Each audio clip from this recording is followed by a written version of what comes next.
And wow, this one was tough. Yeah. It's heavy stuff. But we're going to do our best to uncover, what really happened there Right. using, well, we've got survivor accounts, we've got expert analysis, all this stuff Absolutely. to really get to the bottom of this notorious Syrian prison. Yeah. And I think what's really important is that it's a place shrouded in so much secrecy. Yeah. But understanding what happened there Right. is really Yeah. crucial to understanding the human cost of conflict in general. Absolutely. I mean, it's a microcosm, I think. Yeah, yeah, and you're going to hear directly from those who endured Saydnaya, Right. and their stories offer a glimpse into, I mean, I don't even know how to say this, like systematic cruelty Mm-hmm. on one hand, Yeah. but also the remarkable resilience of the human spirit. Right. I mean, you see both. You see the depths of human cruelty, but also this incredible will to survive and to find meaning even in the darkest of places. Yeah, it's really remarkable. So, to start us off, I think one thing that people may not know is that, Saydnaya's history doesn't actually begin with the Syrian civil war. Right, right. A lot of people think that that's when it sort of came into being, but it actually was established in the 1980s Oh, wow. under Hafez al-Assad as a military prison. So, I mean, even before the Syrian civil war, Syria was not a very tolerant regime when it came to dissent. Right, right. So it already had that foundation of authoritarianism. Mhm. But what I found really, I don't know, almost chilling is how Saydnaya's purpose shifted Right. under Bashar al-Assad, particularly after that 2011 uprising. Yeah, I mean, instead of just housing, military offenders or people who committed crimes, it really became, under Bashar al-Assad, sort of a central holding pen for anyone suspected of opposing the regime. Right. So activists, journalists, I mean, even ordinary citizens. Exactly, exactly. Anyone caught in the crossfire. The goal was really to silence any voice at all that might challenge Assad's power. Right. And that's where the systematic torture comes in, right? Yeah. It wasn't just, random brutality. It seemed like it was calculated. Yeah. This system designed not just to, punish, but to break people. Right. It was a system of control based on terror, on breaking people's spirits, their bodies. Yeah. And the accounts from survivors, I mean, they describe these horrific methods like severe beatings, Mm-hmm. electrocution, even hanging people by their wrists. Yeah, for days. For days. I mean, I'm struggling to even imagine the physical agony. But what about the psychological impact? Right, right. I mean, that's a crucial point, right? It wasn't just physical pain they were inflicting. They were going for psychological domination. Think about the what they call the welcome party. Right. Right. When new prisoners would arrive, they'd be brutally beaten, not just by the guards, Right. but even by other inmates Wow. who had, been sort of broken by the system themselves. Right. And so it creates this atmosphere where right from the start, you're stripped of your dignity, Right. your sense of individuality, any sense of hope you might have had. It was all about creating a climate of fear and submission. And one survivor, his name was Ahmed. Mm-hmm. He was detained for 3 years. Yeah. And he described the conditions as, the guards treated us like animals. No, worse than animals. They beat us for the smallest infractions or for no reason at all. We were packed into cells so tightly that we could barely move. There was no light, no ventilation. The smell of death was constant. Right. I mean, it's just clear that the physical and the psychological torment Yeah. were just inseparable. Yeah. I mean, it was all part of the same system. It was meant to break you down completely as a human being, and that presence of death that you mentioned Right. is another key element. Right. Survivors talk about the constant fear of being the next one to die. Right. The sheer number of people they saw succumb to the torture, the starvation, the disease. It's just it's unfathomable. Yeah, I mean, it created an atmosphere where simply surviving, simply not dying, felt like a victory, in itself. Yeah, a testament to your own strength and will, and that actually leads us to another account.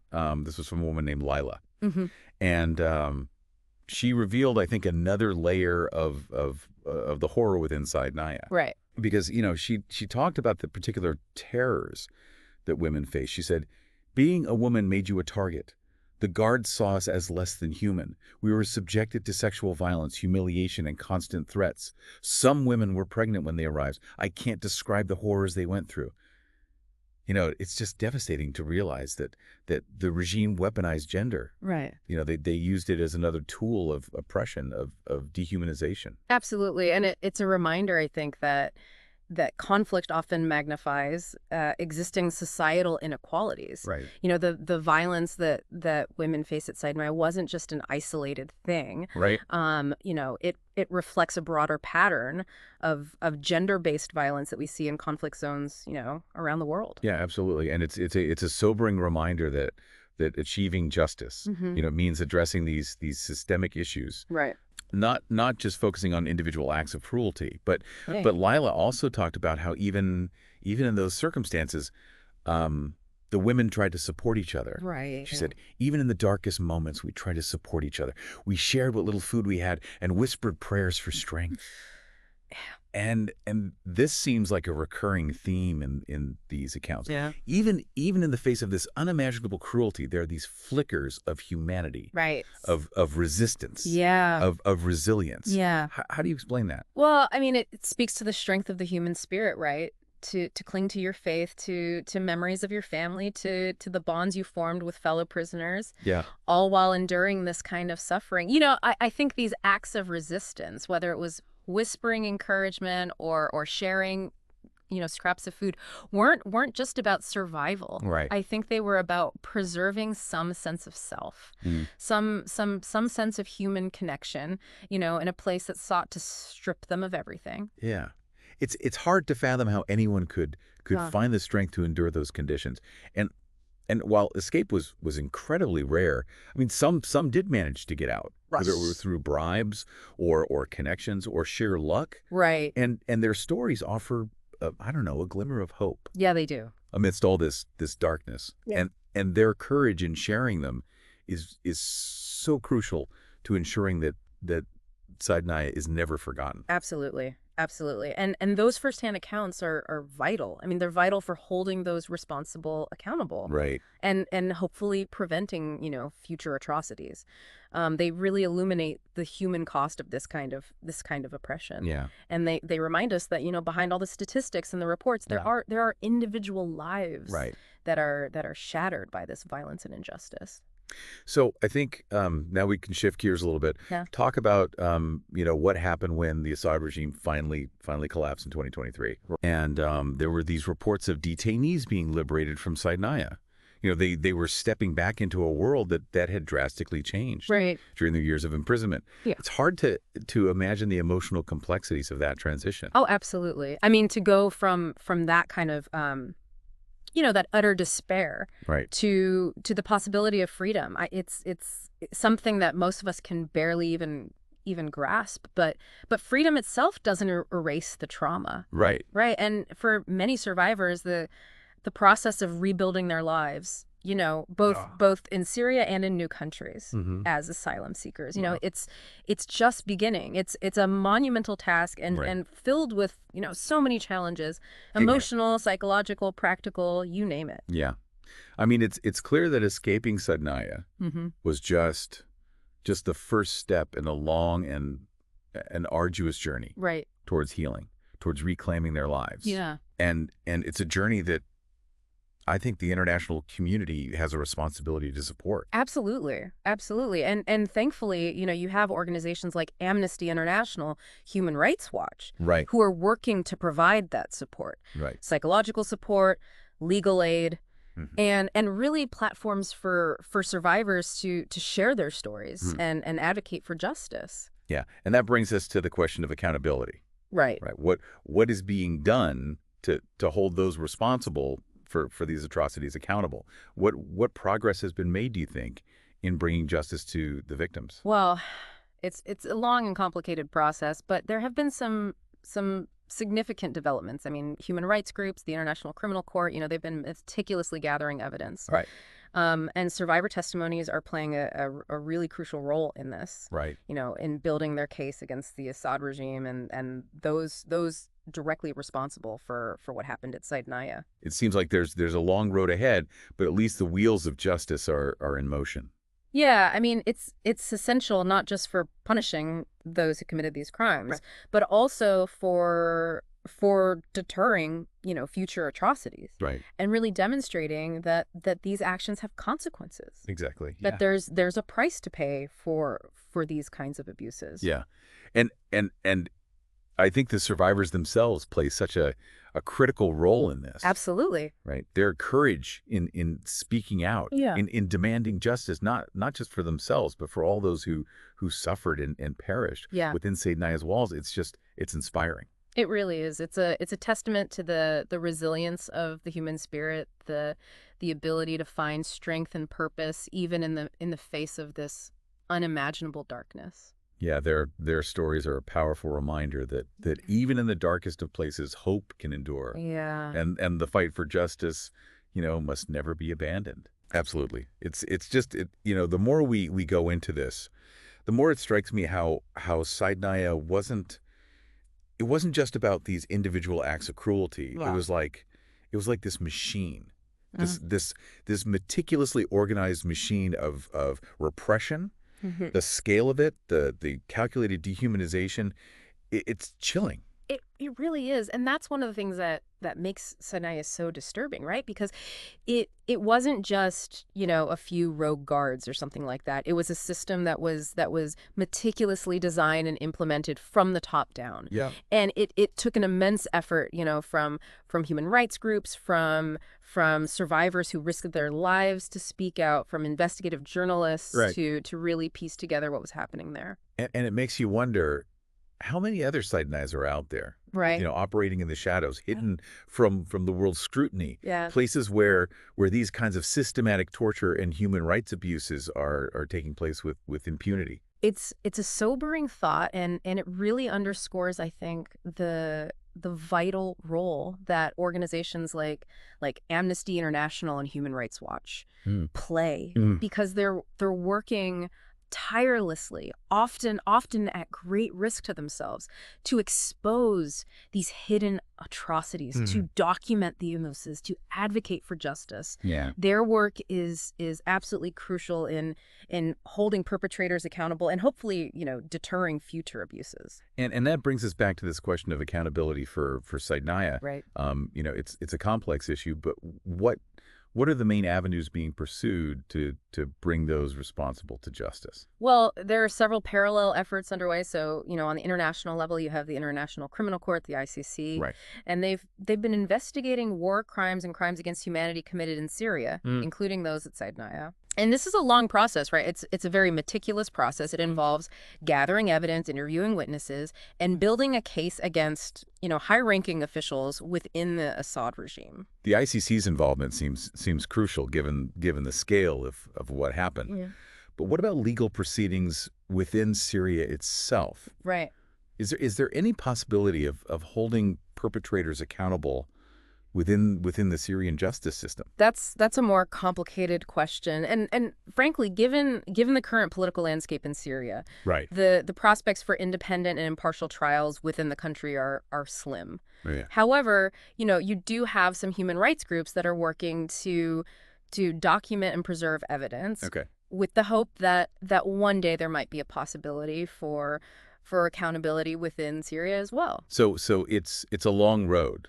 It is. It's an uncertain road towards justice, both within Syria and internationally. Mm-hmm. But it's clear that the fight has to continue, right? Right. Both for the victims and for the sake of deterring these future atrocities. Right. It's about sending a message Yeah. that these kinds of systematic violations of human rights will not be tolerated Exactly. by the global community. And speaking of the survivors, their resilience Yeah. in the face of what they went through is just astounding. It really is. To endure what they did at Saydnaya, Mm-hmm. and then to have the strength to speak out, yeah. to fight for justice, Yeah. to rebuild their lives. It's a testament to the strength of the human spirit. It's incredibly inspiring. It is. And their stories, I think, highlight the capacity for hope Mhm. and resistance, even in the darkest of places. They remind us that the human spirit can endure just unimaginable suffering and still find the will to survive, Right. to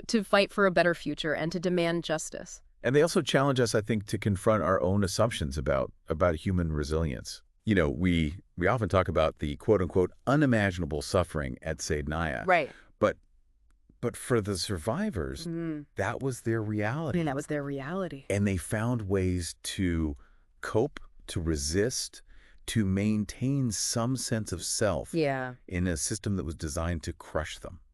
Absolutely. And I think that's such a powerful point that you make, because it challenges us to reconsider, what we think is possible, what human beings can endure and overcome. Right. And it compels us to listen to their stories, not just with horror and sympathy, but with a deep respect Yeah. for their strength and resilience. Absolutely. Their stories are not just about suffering. Right. They're about courage. They're about defiance and the indomitable human spirit. And as we move forward, their experiences need to inform, I think, our actions. Right. Yeah. What lessons can we learn from Saydnaya?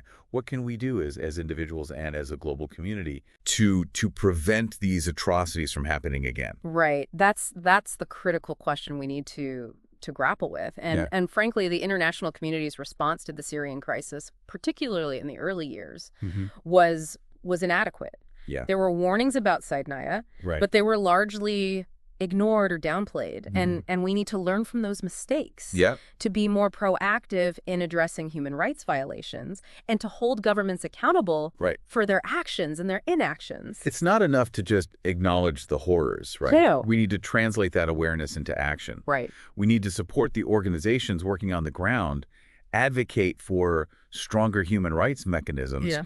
and hold our own governments accountable for upholding international law and protecting human rights. Absolutely. And individual actions matter too. Yeah. Staying informed about global events, supporting human rights organizations, speaking out against injustice. These are all ways that we can contribute to creating a more just and compassionate world. Right. Remember, change often starts with conversations, Right. with shifting perspectives, one person at a time. And I think it's crucial to remember the power of our voices as citizens. Yeah. We often underestimate the impact we can have on our elected officials. Right. Writing a letter, making a phone call, attending a town hall meeting. Yeah. These things might seem small, but when enough people speak up, Yeah. it can really push for policy changes, for greater accountability on these issues. Absolutely. I mean, democracies are designed for citizen participation. Right. But too often, we disengage. Yep. We can't just assume that somebody else is handling these issues. We have to make our voices heard. We have to demand that our governments prioritize human rights, Yeah. both domestically and in their foreign policy decisions. So we've gone from the depths of Saydnaya's horrors to these practical actions that anyone can take. Yeah. It's a reminder that even in the face of this suffering, this immense suffering, we can't give in to despair, right?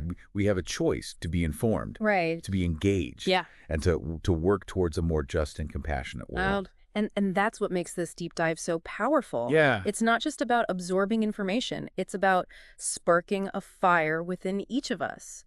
A commitment to action. Right. To never forget the lessons of Saydnaya. Yeah. And to ensure that these kinds of atrocities are never repeated. That's a powerful message. And it brings us to a question for you, our listener.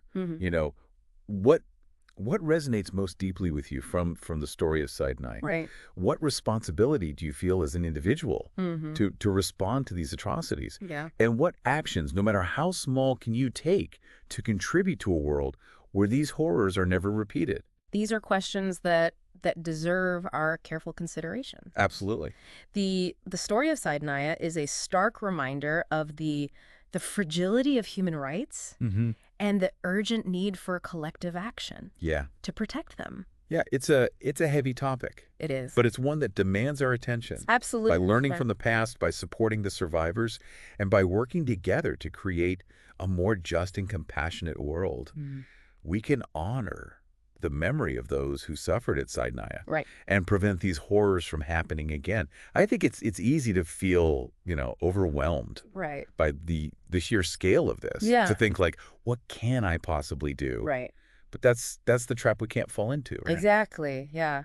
Inaction is a choice too. Exactly. We have to be active in fighting for justice. So what are some steps our Yeah. listener can take, things that feel, I don't know, grounded, impactful? Well, I think, awareness is the first step. Yeah. We've spent this deep dive unpacking Saydnaya, Right. but this is just one example Yeah. of the systematic human rights abuses that are happening all over the world. Right. So staying informed about these issues, learning about different conflicts, listening to the voices of those who are affected, this is really the foundation Right. of effective action. So once we have that awareness, where can we direct that energy? Yeah, well, I mean, supporting organizations Right. like Amnesty International, Human Rights Watch, Mhm. local Syrian groups, Okay. that are working to assist survivors. Yeah. Even a small donation can have a huge impact. These groups are on the front lines, documenting abuses, providing legal and humanitarian aid, advocating for change. It's about putting our money where our mouth is, right? Yeah. Yeah, exactly. Yeah. But even if you can't donate, there are other things you can do. Right. Sharing information is incredibly powerful. Okay. Yeah. Talking to friends and family Right. about what you've learned, sharing articles, sharing reports on social media, just raising awareness within your own circles can have, a ripple effect. Right. Change often starts with conversations, with shifting perspectives. And I think it's also crucial to remember the power of our voices as citizens. Yeah. We often underestimate the impact we can have on our elected officials. Right. We have to hold them accountable. Yeah. And we do that by, writing to them, calling them, attending town hall meetings, all of those things. They may seem small, Yeah. but when enough people do it, Yeah. it can really make a difference. So we've gone from the depths of Saydnaya's horrors To these practical actions that anyone listening can take. Yeah.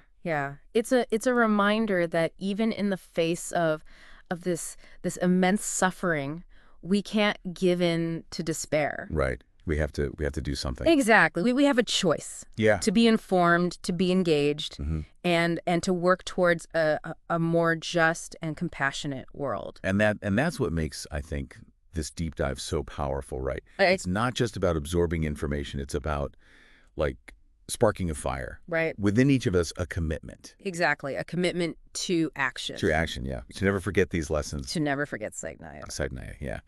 And to ensure that these kinds of atrocities are never repeated. Absolutely. So listener, I always say, knowledge is only as good as what you do with it. Right. So we're leaving you with a challenge. What's one specific action, big or small, that you'll take based on what we've discussed today? Write it down, commit to it, and be the change you want to see in the world. That's a powerful way to end this deep dive. Yeah. Thank you for joining us on this